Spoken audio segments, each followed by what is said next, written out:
Audio Jungle.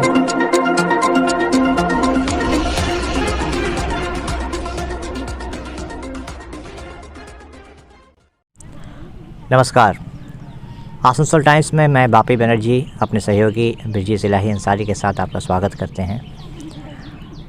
जैसा कि आप सब जानते हैं कि आसनसोल टाइम्स में हम आपको समय समय पर कुछ ऐसी घटनाओं से रूबरू कराते रहते हैं जो कि समाज के लिए एक संदेश देती है।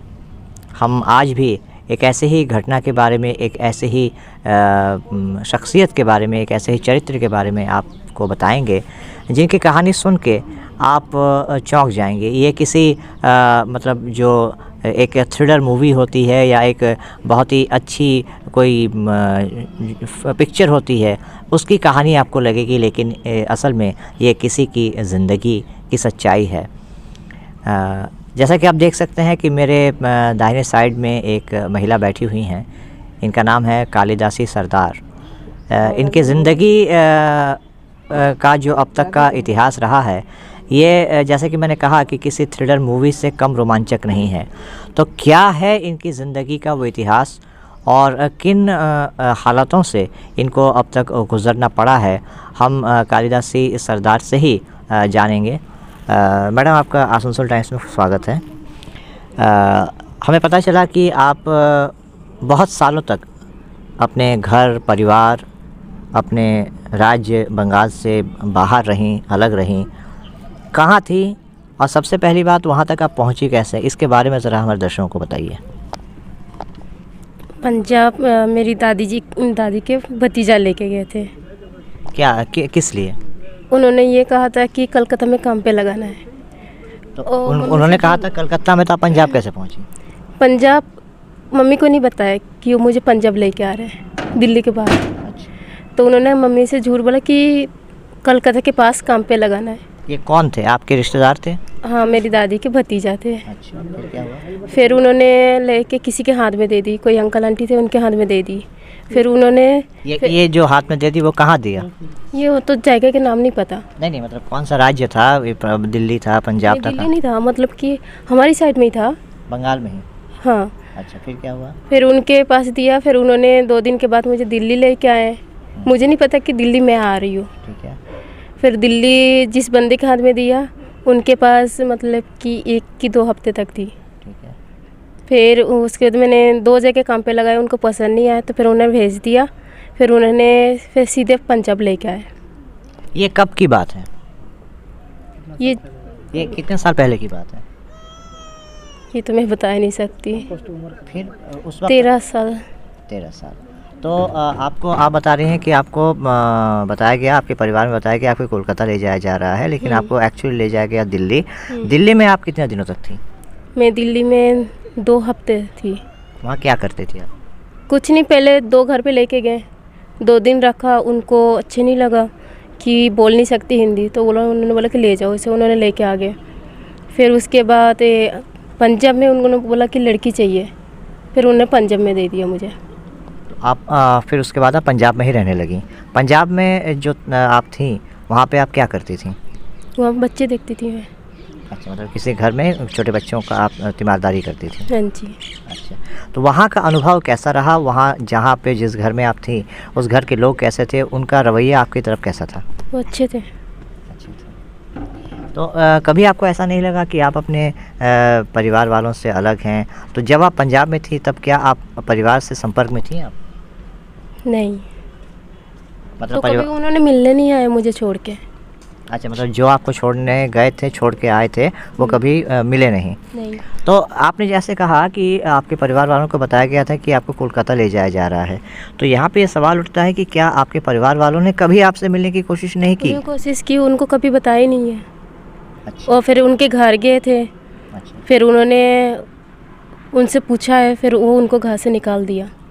अच्छा, मतलब आपके परिवार वाले उस शख्स के घर में गए थे जिन्होंने आपको वहाँ पे ले गए, और जब ये आपके परिवार वाले उनसे पूछने गए तो उन्होंने उनसे बदतमीज़ी की, उनको घर से निकाल दिया? नहीं, जिन्होंने लेके गए थे, जो उनके पापा थे, उनको घर से निकाल दिया। अच्छा। जिन्होंने मुझे लेके गए थे। अच्छा। तो फिर जब आप वहाँ पर रहने लगी पंजाब में, तो आपने अपनी तरफ से कभी कोशिश नहीं की कि अपने परिवार वालों से बातचीत करें या मिलें?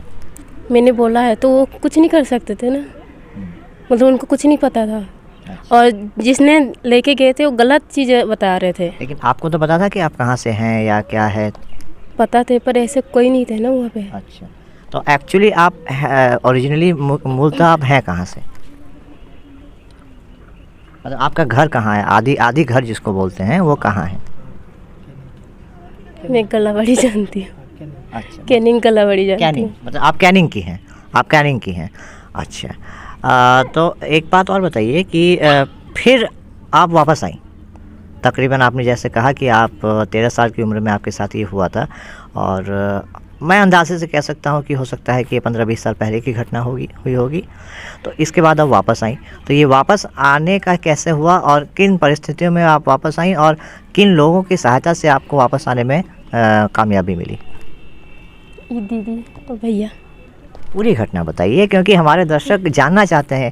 एक इतना, मतलब आप, जैसा कि मैंने कहा कि आपकी ज़िंदगी पे फिल्म बन सकती है, इतनी रोचक रोमांचक आपकी कहानी है। तो पूरी घटना बताइए कि कैसे हुआ, कैसे इन लोगों को आपके बारे में पता चला, और कैसे जो पंजाब में जो हैं, क्योंकि देखिए जनरली समझा ये जाता है कि जब यहाँ से कोई लड़की को इस तरह से भेजा जाता है तो उस पे अत्याचार किए जाते हैं या उसको, उसकी ज़िंदगी को बहुत प्रॉब्लम में आ जाती है उसकी ज़िंदगी। लेकिन आप कह रहे हैं कि उनका रवैया, जहाँ पे आप थी पंजाब में, उनका रवैया बहुत अच्छा था और उन्होंने सहयोग भी किया, आप कह रही हैं। तो कैसे हुआ, क्या हुआ, पूरी बात बताइए।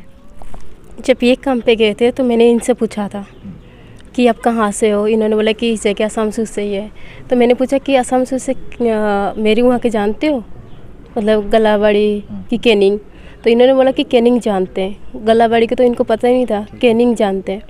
तो मैंने इनको सब कुछ बताया, कैनिंग से इतना दूर मेरी घर पड़ता है। तो इन्होंने बोला ठीक है, तेरे को पहुँचा देंगे, पहले अंकल से पूछ ले। फिर मैंने अंकल भैया से बात की, फिर उन्होंने इनसे पूछा कि भरोसा करके भेजेंगे, अगर पहुंचाएंगे तो फिर भरोसा करके भेजेंगे। तो इन्होंने बोला कि ठीक है, फिर इनके साथ टिकट करवा दी। मतलब इनका नाम क्या है? ये रेखा दीदी है और सुरेश भैया कहाँ है? अच्छा, तो आपकी रेखा दीदी और सुरेश भैया ने जब उनसे बात की, उस जो यहाँ पे थी, यहाँ पंजाब में, तो उन्होंने कहा कि हाँ जा सकती हैं, लेकिन पहले उन्होंने ये निश्चित किया कि ये आपको सेफली पहुँचाएंगे, उसके बाद ही आपको जाने दिया। कि ठीक है, अगर मिल गया तो ठीक है, अगर नहीं मिले तो इनको ऑफिस ले आना। आप पंजाब में जहाँ थी, उस परिवार के बारे में, उस परिवार के लोगों को आप क्या कहना चाहेंगी? वो तो अपने परिवार जैसे ही है। वो आपके परिवार जैसे हो गए हैं। हाँ अभी बातचीत होती है आपसे? हाँ जी, कांटेक्ट में हैं? सभी है। आप अपने परिवार के बीच, अपने राज्य में, अपने देश में आके, अपने राज्य में आके आप खुश हैं? बहुत ज़्यादा। अब क्या करने का इरादा है, आगे क्या करने का इरादा है? आगे अभी कमाना है, घर बनाना है। चलिए, बहुत बहुत खुशी की बात है। जैसे कि मैंने कहा कि इनकी कहानी किसी मतलब थ्रिलर मूवी, रोमांचक मूवी को भी हार मनवा दे। तो एक बात बताइए कि आपके साथ जो हुआ कि आप को ले जाया गया और कहीं ना कहीं आपके जो अपने रिश्तेदार थे उन्होंने ही आपको धोखा दिया, आपके परिवार वालों को धोखा दिया, तो अभी भी ऐसा हो रहा है, तो उन छोटी बच्चियों को या उनके परिवार वालों को आप क्या कहना चाहेंगी कि बाहर काम पे जाने से पहले क्या देखना चाहिए या क्या करना चाहिए, क्या कहना चाहेंगे आप? पहले तो भरोसा करके जब भेजते हैं तो पहले उनको भरोसा नहीं तोड़ना चाहिए, क्यों पैसा कमाने जाते, माँ बाप के लिए जाते हैं, तो उनके पैसा भी नहीं मानना चाहिए, उनके घर पे पहुंचाना चाहिए। पर फिर झूठ बोलते कि पैसा पहुंचा देते हैं और घर पे आके पता चलता है कि घर पे पैसा नहीं मिला। ऐसे काफ़ी लड़कियों के साथ हुई है, पता नहीं कहाँ लड़कियों को देते ये लोग, और बॉम्बे पता नहीं कहाँ देते हैं, फिर उनका आता पता नहीं होता है, घर जाके पता चलता उनके पैसा नहीं गए, देने से पहले पुलिस के पास जाए। मतलब इस हिसाब से कहा जाए तो आप काफ़ी खुशकिस्मत हैं, आपका भाग्य बहुत अच्छा है कि आपको एक ऐसा परिवार मिला पंजाब में जिसने आपको अपनी बेटी की तरह रखा, और बाद में जब आपको वापस आने का मौका मिला उसमें भी उन्होंने सहयोग किया। तो देखिए, जैसा कि हम कालिदासी सरदार के साथ बातचीत कर रहे थे, उन्होंने कहा कि कहीं ना कहीं उनके जो अपने परिवार वाले थे रिश्तेदार थे, उन्होंने ही इनके परिवार वालों को धोखा दिया और महज़ 13 साल की उम्र में, महज़ 13 साल की उम्र में उनको कहा जाए तो एक जगह एक मतलब अनजान दुनिया में ले जाके छोड़ दिया। और ये बिल्कुल सही कह रही हैं कि अगर कोई इंसान आप पे भरोसा करता है तो कम से कम उसका भरोसा ना तोड़ें। तो हम उन लोगों से भी बातचीत करेंगे जिन्होंने कालिदासी सरदार को वापस अपने घर वापसी में मदद की। हम उन लोगों से बात करेंगे, तो बने रहिए हमारे साथ। अभी हम बात कर रहे थे कालिदासी सरदार के साथ, जिनको कुछ अच्छे और कुछ मानविक लोगों की सहायता से वापस कैनिंग में उनकी घर वापसी संभव हो पाई। अब हम बात करेंगे उस इंसान के साथ, उस रेखा दीदी, कालिदासी सरदार की उस रेखा दीदी के साथ, जिनकी बदौलत ये संभव हो पाया। रेखा जी, आपका आसनसोल टाइम्स में स्वागत है। क्या हुआ था जब पंजाब में आपने इनको पहली बार देखा और इनको पता चला कि ये भी बंगाल से हैं, तो आपने क्या किया? ये सिर्फ पूछता था कि आप दीदी कहाँ के रहने वाला, तो हम बोले आसनसोल का। तो ये बोला सिलीगुड़ी, मालदा, कैनिंग ये सब जानते हैं। तो हम बोले हाँ, इतना तो आता पता है कि वहाँ का लड़का काम करने जाता है उधर। तो हम उन लोग से पूछती हूँ। तो फिर जब इनको कैनिंग वापस आपने भिजवाने का प्रबंध किया, तो क्या आपने किन से संपर्क किया या किन से बातचीत की कि ये संभव हो पाया कि कैनिंग अपने घर वापस आ पाई? मैं अपना घर वाले से पूछे, तो फिर मेरा घर वाले बोला अपने गांव समाज से जैसे फ़ोन किए, बौरी समाज से। जैसे आपने बावरी समाज के मतलब किससे संपर्क किया? शिबूदा से आपने संपर्क किया, तो उन्होंने इनके घर वापसी का, कैनिंग में वापस आने का प्रबंध करवाया।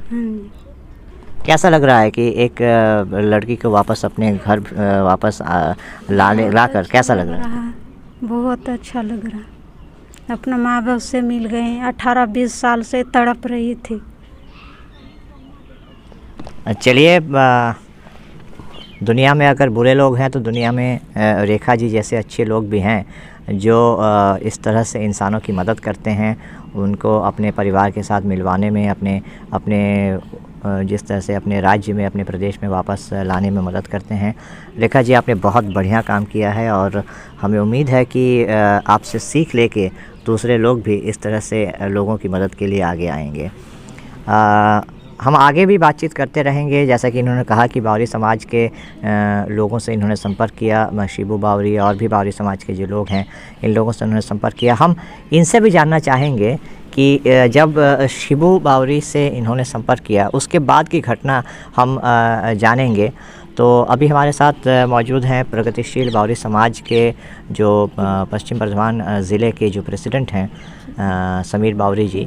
हम उनसे जानना चाहेंगे कि जब इनको पता चला कालिदासी सरदार के बारे में, तब इन्होंने क्या किया?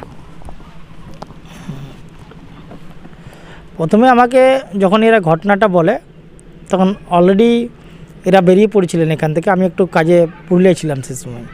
আমাকে উত্তম বাউরি আর শিবু ফোন করেছে, দাদা এই ঘটনা, তো আমরা কি নিয়ে বেরোবো? তো বলে হ্যাঁ, তোমরা নিয়ে বেরিয়ে যাও। সাহসিকতার পরিচয় দিয়েছে। তো এখানে বাউরি সমাজ একটা বড় ভূমিকা পালন করেছে, বড় প্লে রোল অফ করেছে এরা।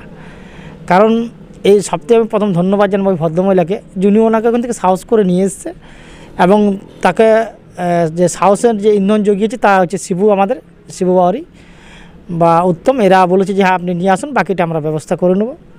তারপর এখান থেকে প্রশাসনের মদতে সেখানকার অ্যাড্রেস পাওয়া যায়, আর সেই অ্যাড্রেস পাওয়ার সঙ্গে সঙ্গে তড়িঘড়ি এখান থেকে গাড়ি করে তারা মেয়েটাকে বাড়িতে পৌঁছে ব্যবস্থা করে।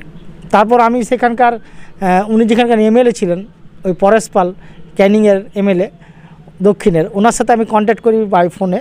তো উনি বলেছেন যে না, খুব ধন্যবাদ, মেয়েটা বাড়ি পৌঁছেছে। আমরা আমাদের আসানসোল বাউরি সমাজকে ধন্যবাদ জানাবো যে আপনারা এত বড় একটা কাজ করেছেন। তা আমি ওই কথাটাই বললাম যে বাউরি সমাজ সর্বক্ষণ মানুষের সাথে, মানুষের পাশে থাকে, কিন্তু যেহেতু সোশ্যাল মিডিয়াতে আমরা হয়তো সেভাবে নিজেকে হাইলাইট করতে পারি না বলেই আজকে আমাদের এই ধরনের কার্যকলাপগুলো মানে ঢাকা পড়ে যায়।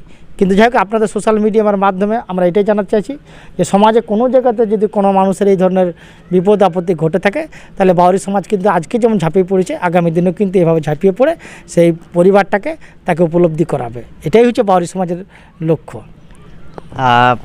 जैसा कि इन्होंने कहा कि ये कैनिंग की हैं और हम लोग जहाँ बैठ के बात कर रहे हैं वो पश्चिम बर्धमान ज़िला है, तो 2 ज़िले की बात आ गई यहाँ पे। तो 2 ज़िलों में जो कोऑर्डिनेशन की ज़रूरत है इसमें आप प्रशासन को कितना धन्यवाद देना चाहेंगे?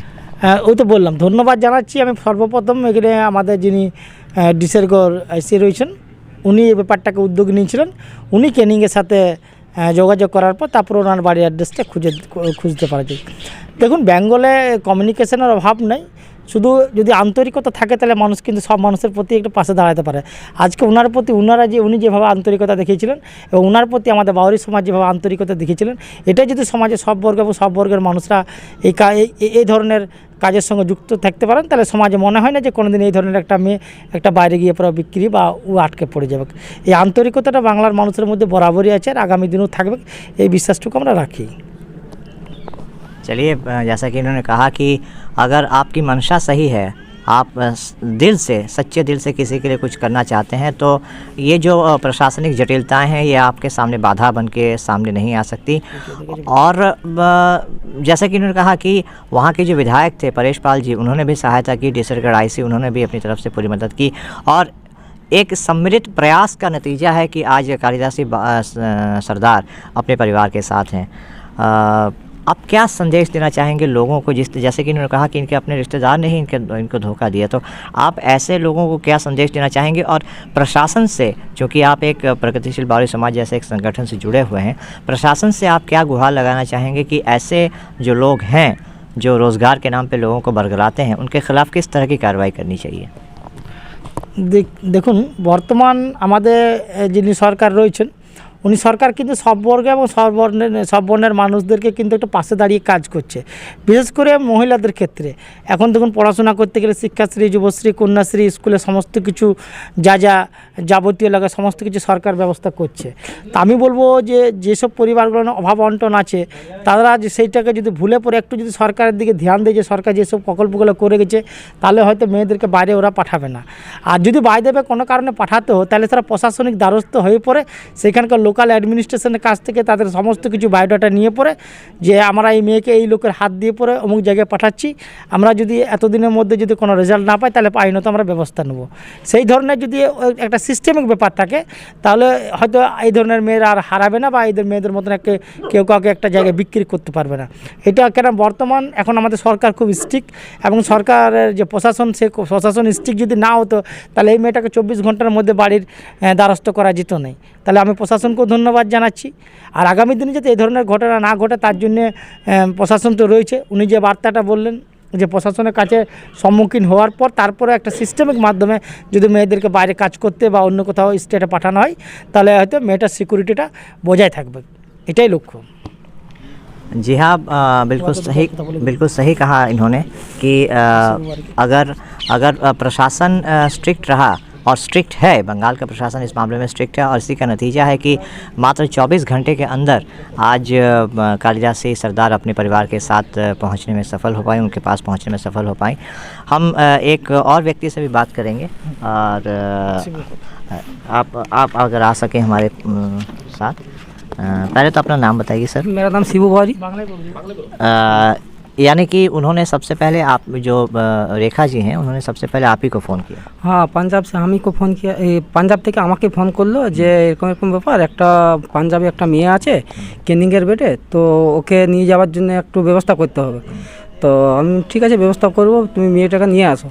5 তারিখে মেয়েটাকে নিয়ে আসার পর মেয়েটা একদিন রেস্ট করার পর আমরা এই আমাদের শাকতুড়ি আসির সঙ্গে যোগাযোগ করি। আমরা যোগাযোগ করে একে নিয়ে যাই পদে ইয়ার মানে একটা অ্যাড্রেস দিয়ে আবার বাবার নাম, মায়ের নাম, কাকার নাম দিয়ে পদে অ্যাড্রেসটা 2 দিন আমরা অপেক্ষা করলাম। 2 দিন অপেক্ষা করার পর একদিন আমাদেরকে আসি থেকে ফোন আসে আমার কাছে যে শিবু তুমি তাড়াতাড়ি বাড়ি দাও।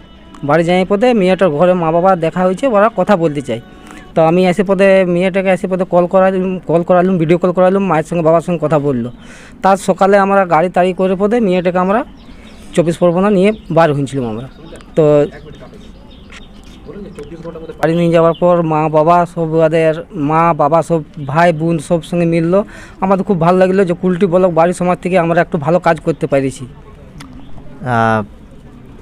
आपने जहाँ कहा कि जब रेखा जी का फ़ोन आया आपके पास तो आपने सबसे पहले सक्रियता दिखाते हुए डी सर्कल आईसी से बात की और डी सर्कल आईसी ने भी सक्रियता दिखाते हुए मात्र 2 दिनों के अंदर उनके परिवार का पता लगा लिया।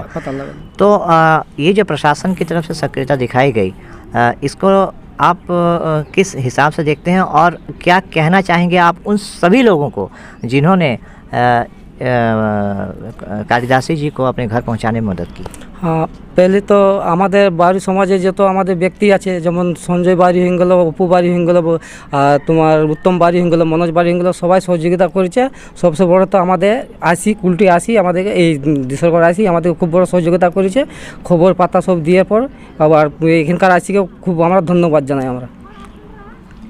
जी हाँ, तो अभी आप सुन रहे थे उस शख्स की बात जिनको पंजाब से सबसे पहले रेखा जी ने फ़ोन किया और उन्होंने सक्रियता दिखाते हुए डी सर्कल आईसी से बात की और डी सर्कल आईसी ने भी इस मुद्दे को गंभीरता से लेते हुए मात्र 2 दिनों के अंदर कैनिंग में इनके परिवार का पता लगाया और इसी का नतीजा है कि आज कालिदासी सरदार अपने परिवार के साथ हैं। तो इस तरह से अगर समाज और प्रशासन एक दूसरे का परिपूरक बने तो मैं समझता हूँ कि बहुत सी समस्याओं का अपने आप हल निकल जाएगा।